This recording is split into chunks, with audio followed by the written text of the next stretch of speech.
yung nangyaring sunog sa Mambaling, yun ang so far ang pinakamalaking sunog na nirespondihan ng Cebu City Fire Station, no?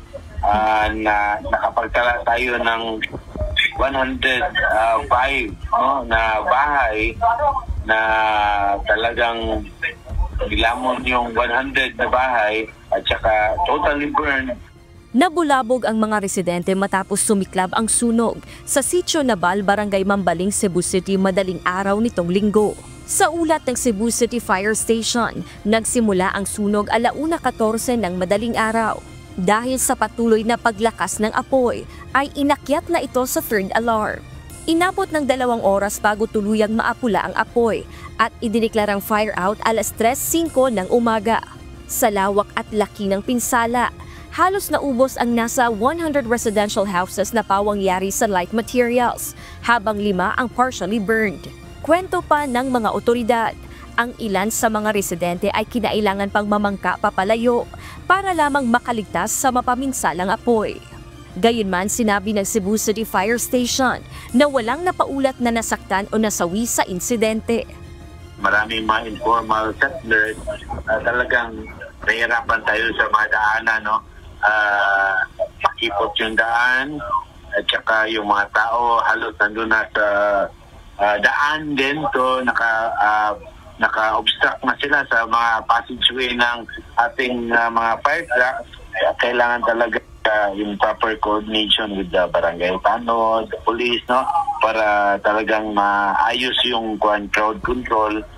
Tinatayang 120 families o katumbas ng higit 400 individual ang naapektuhan at pansamantalang pinatuloy muna sa nakatalagang temporary shelter. Sa inisyal na impormasyon ng mga investigador, aabot sa higit 1,550,000 piso ang napinsala ng apoy. Sa ngayon ay patuloy pang inaalam ng mga otoridad ang dahilan. Still picking up evidence, no, for validation, para ipadala natin sa Harrison Laboratory natin sa Maynila.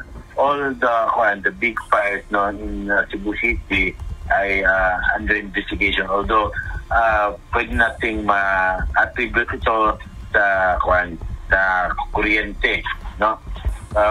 Very fast kasi ang sa kuryente. It might be overloading, electrical misuse, or yung using mga defective na mga electrical appliances, may illegal connection, and all other aspects, no, with regard to the usage of sa kuryente.